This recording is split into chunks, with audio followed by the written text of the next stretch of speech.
Explore more about the topics you love with Toppr. Subscribe now and keep learning.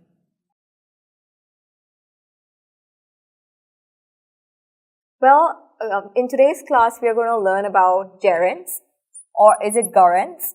Well, it is gerunds. I know it for a fact because when I was in school and we were learning about gerunds, and I called it gerunds. Yeah, I thought it's gerunds. And then my teacher looked at me and she was like, it's gerunds. So fine, it is gerunds. And what are gerunds? So let me do one thing. Let me write this word down. It is the word running. Now, normally, if we were to look at this word, we would say it's a verb. It's a verb in the continuous form.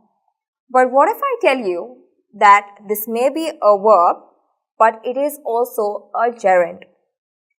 When I say that, what I mean is that gerunds are nothing but verbal nouns.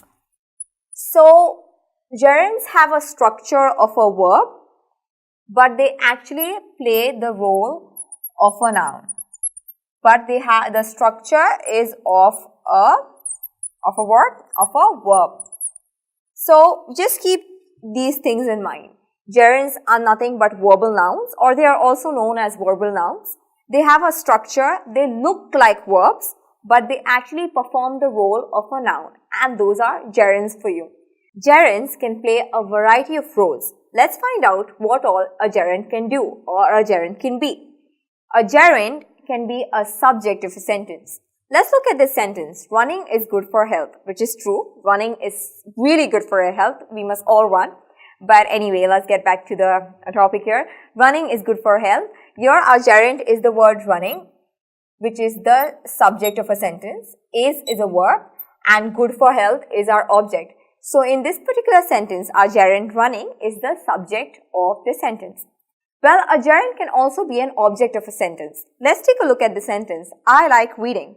I is our subject, like is our verb, and reading here is our gerund, is playing the role of an object. I like what? I like reading, and therefore reading here is the object of a sentence. Let's take a look at what gerunds can be. Gerunds can also be a subject complement. A subject complement is anything that gives us more information about the subject. Let's take a look at this sentence. What I hate the most is repeating myself.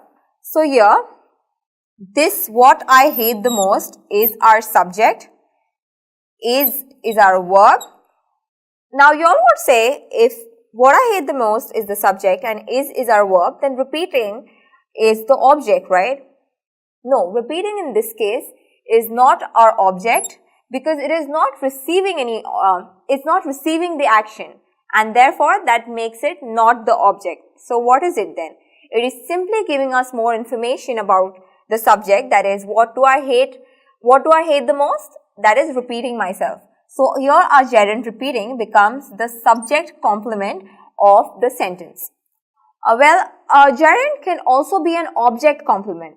Well, we learned that subject complement is anything that gives us more information about the subject. Similarly, an object complement is anything that gives us more information about the object. Let's take a look at this sentence. I saw Jim riding his bike. I is our subject, saw is our verb, Jim is our object.